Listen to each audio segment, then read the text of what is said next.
Financial Survival Network, helping you to survive and thrive in the new economy. Get our complimentary newsletter at financialsurvivalnetwork.com. This is the Financial Survival Network. Financial Survival Network is presented to you by Regal Assets. Buy and sell physical gold and silver through your existing retirement plan, 100% tax-free with Regal Assets. If you want to include physical gold or silver in your existing IRA or old 401k, request your free investment kit, which was recently featured in the Forbes and Smart Money Wall Street Journal magazines. Call toll-free 855-678-6620, 855-678-6620, or visit regalassets.com. It's been put that the problem is one half of the population wants to live at the expense of the other half. But in Europe, we've got the phenomena where one half of the continent wants to live at the expense of the other half of the continent. And this is important, which is why you need to hear from Alasdair Macleod. He's with the Gold Money Foundation, and he's with us now to talk about this vexing and perplexing situation. Alasdair, how are you? I'm very well, Kerry. Thank you very much. And I hope you are good too.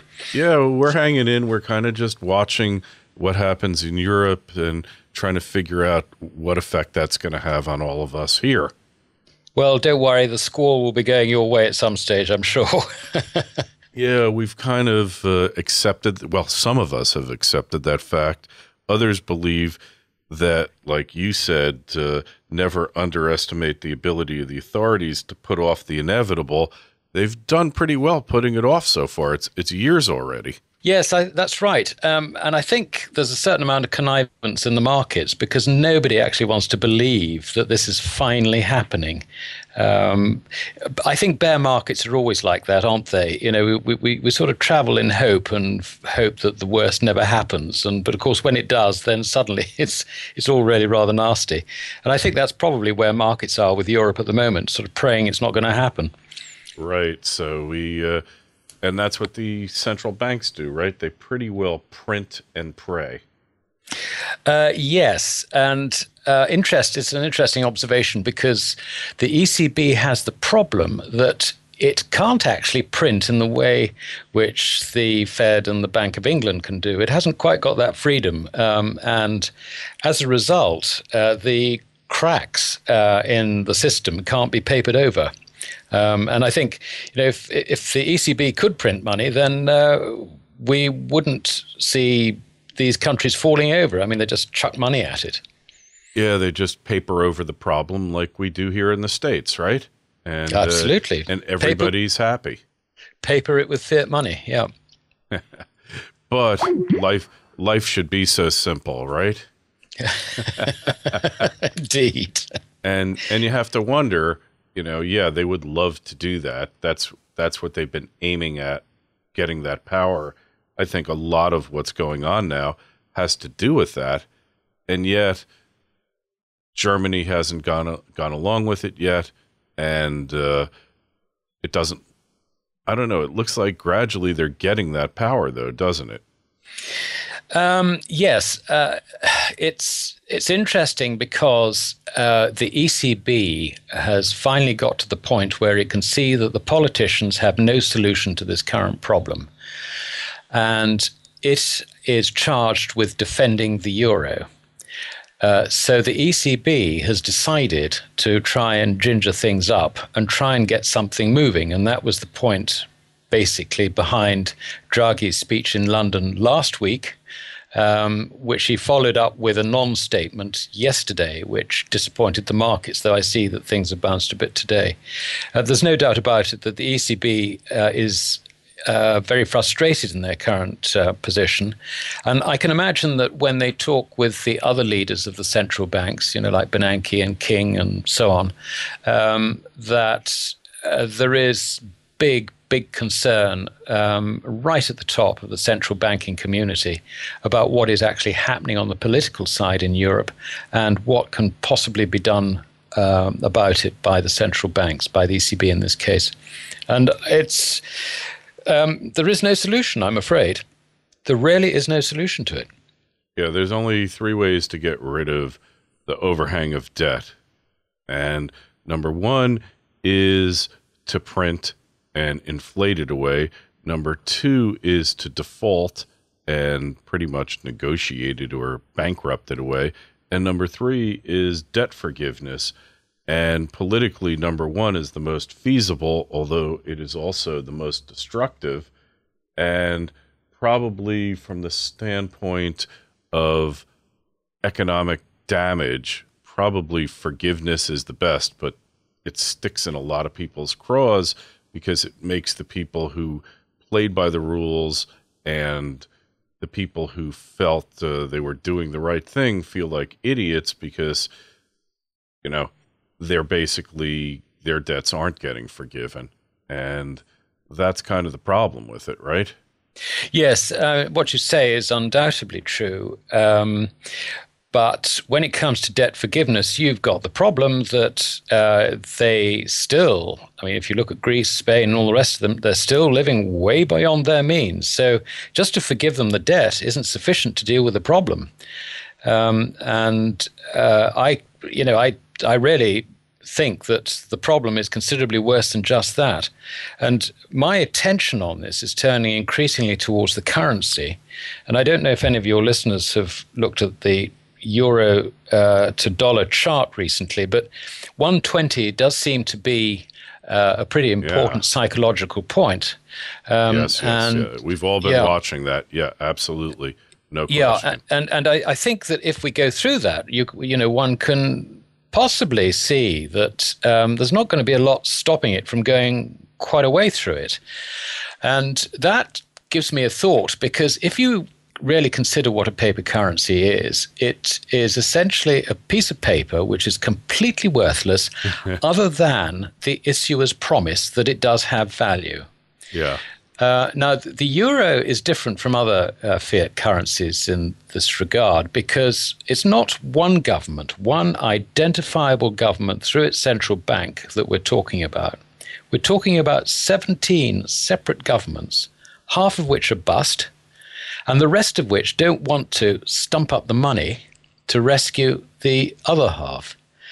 And essentially, the more you look at the backing for the euro, you see governments sort of saying, well, you know, go and ask someone else, not me.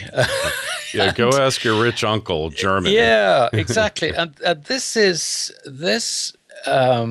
very concerning, because if we break that 120 level and it looks like we're going down, you know, sort of without stopping to wherever, it does raise the question, what is the issuer's guarantee on the euro?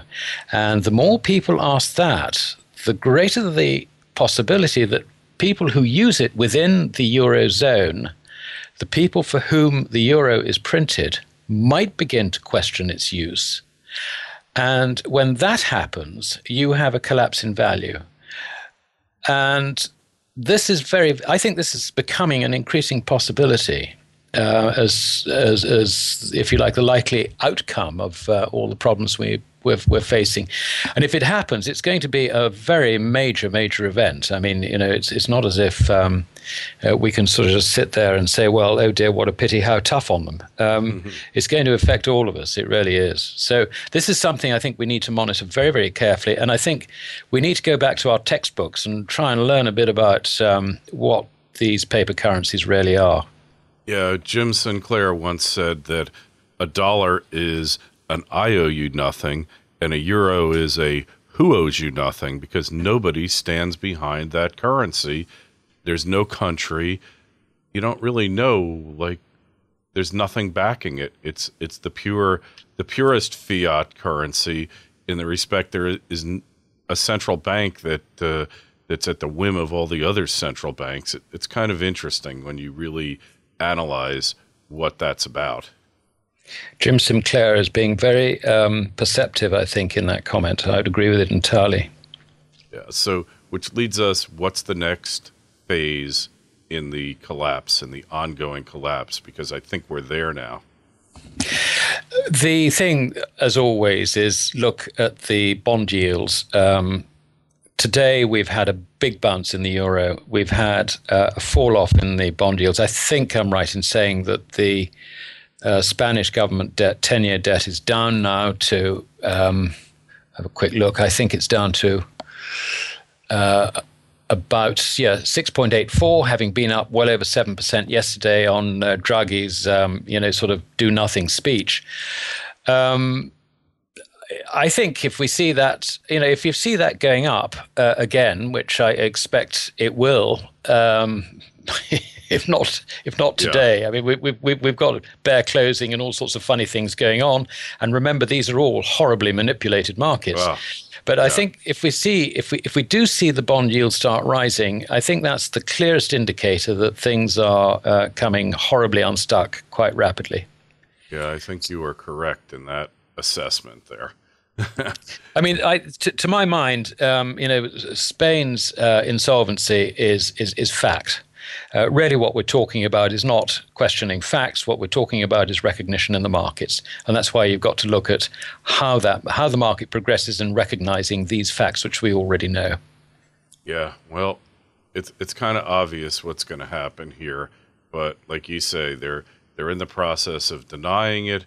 They're doing everything in their power to make sure that it doesn't happen, but we all know what's going to happen here. I don't see any way out of it. I mean, do you?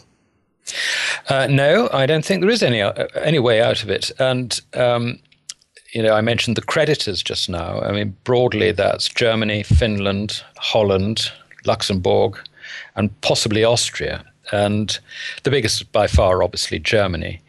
The Finns are interesting because they are Scandinavians first and they're Europeans second. I mean, they're relatively late comers to this party.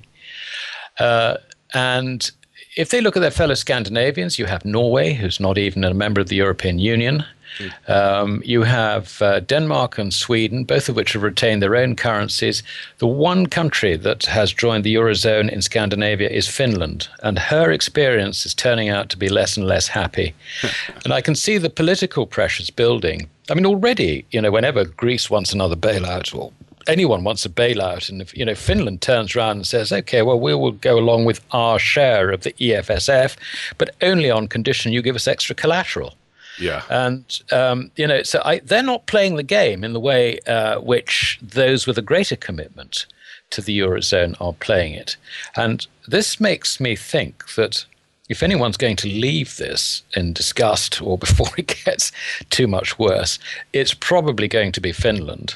And probably more importantly, I think that the stories going around the market as things deteriorate will probably devolve not so much on Germany leaving, but other countries like Finland getting fed up with the situation and finding, because you see the other thing that's happening in this, and this is why it's such an impasse. It's the sheer cost of the thing.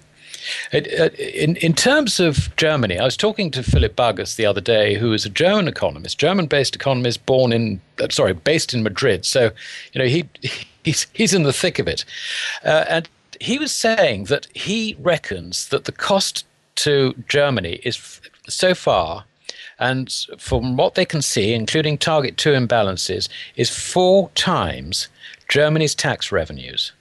Now, that's the equivalent, Kerry, next year of going to the electorate and saying, here we are, we've got a problem, and by the way, it means that we're going to have to tax you more than 100% of your income in order to resolve it. And that's the scale of the situation. It really is very, very difficult. And this is why there is actually no solution to it, because, that's the problem now is, if you throw 4 times Germany's tax revenues at the problem now, what's going to happen next year? Another 4 times? And the year after that? There comes a point where you have to call a halt to it. And I think, I wouldn't be surprised to see Germany, agreeing in secret with Finland. Look, we've got to do something about this. Because of our history, we can't back out. But, why don't you? Yeah. And perhaps the thing might fall apart. We could all get out. Well, we got something to salvage. Yeah, I don't know. Put us out of our misery. right? Well, yes. I mean, I honestly don't know. But I mean, the situation is so intractable that, it's just going to break. Part 2 is available to subscribers of financialsurvivalnetwork.com. Go there now, sign up, and enjoy.